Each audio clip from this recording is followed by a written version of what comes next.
Hey guys, welcome back to my channel Mita 6082। আজ দিনটা 27 November. তোমরা ভাবছো তো এত সকাল সকাল কেন বেরিয়ে পড়েছি? আসলে সেদিন ছিল আমাদের একটা এক্সাম, তাই আমরা এক্সাম দিতে যাচ্ছি। সেদিন তো আমি কোনো ভিডিও শ্যুট করতেই ভুলে গেছিলাম। ভাগ্যক্রমে আমার বন্ধু সেদিন ভিডিওগুলো শ্যুট করেছিল, তাই তোমাদের সঙ্গে শেয়ার করতে পারছি। এই যে ও এখানে বাস স্ট্যান্ড চলে এসেছে আর আমাকে খুঁজছে। এই যে আমার কাছেও চলে এসেছে। যেহেতু অনেক দেরি করছিল তাই আমার মুখটা বাংলার 5 হয়েছিল।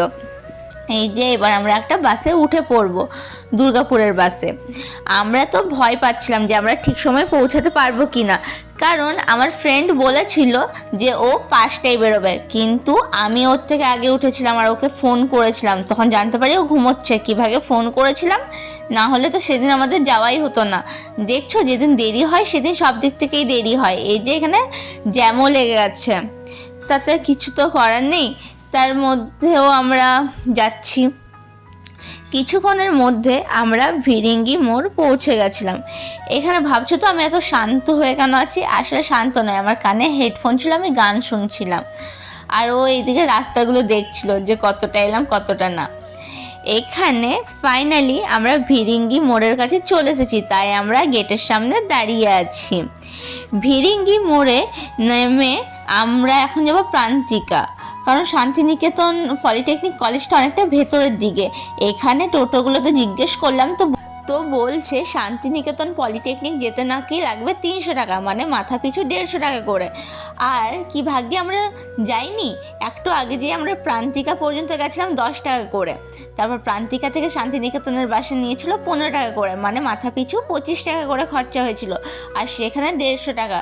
তো গাইস, তোমরা যদি কখনো যাও তো এরকম ডাইরেক্ট টোটো ভাড়া করে নিও না, বাসে যাবে কম পড়বে। তো কলেজের সামনেই বাস থেকে আমাদের নামিয়েছিল। এই যে আমরা এখানে যাচ্ছি।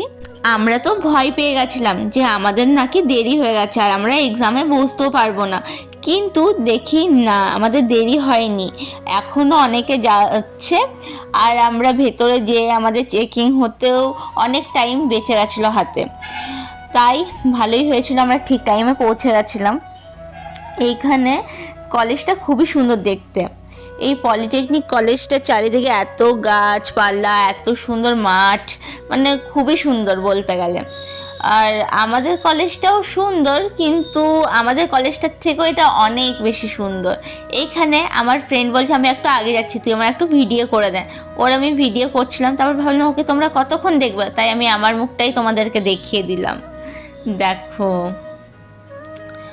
তারপর ও ভালো মানুষের মতন বললো যা যা, আমিও তোর একটু ভিডিও করে দিচ্ছি। কিন্তু দেখো কীরকম ভিডিও করেছে। যাক, আর তো কিছু করার নেই। এই যে আমরা ঢুকছি, দেখো চারিদিকে কত গাছপালা। তারপর আমরা ভেতরে এন্টার করি রোল নাম্বার দেখে। আমাদের দুজনের আলাদা আলাদা রুমে পড়েছিল। ওর 106, আমার 107। তারপর পরীক্ষা দিয়ে বেরিয়ে এসে আমাদের আবার দেখা হয়ে যায়। এখানে পরীক্ষা আমাদের মোটামুটি গেছিলো, তাই ও তোমাদের থাম্বটা নিচে করে দেখাচ্ছিল। আর আমরা ভাবছিলাম কি আমাদের পরীক্ষাই মনে হয় এইরকম মোটামুটি বা বাজে গেছে, কিন্তু না, বাইরে বেরিয়ে দেখি যে সবারই মুখটা বাংলার 5 হয়ে আছে, মানে বড় বড় দাদা কাকু সবারই। তারপর ভাবলাম হয়তো ঠিক আছে, নেক্সট টাইম আরও ভালো করে দেবো। এখানে আমরা কি বলছিলাম আমাদের নিজেরই মনে নেই। এই কুকুরগুলো যেন গাইস খুব শান্ত হয়ে বসেছিল।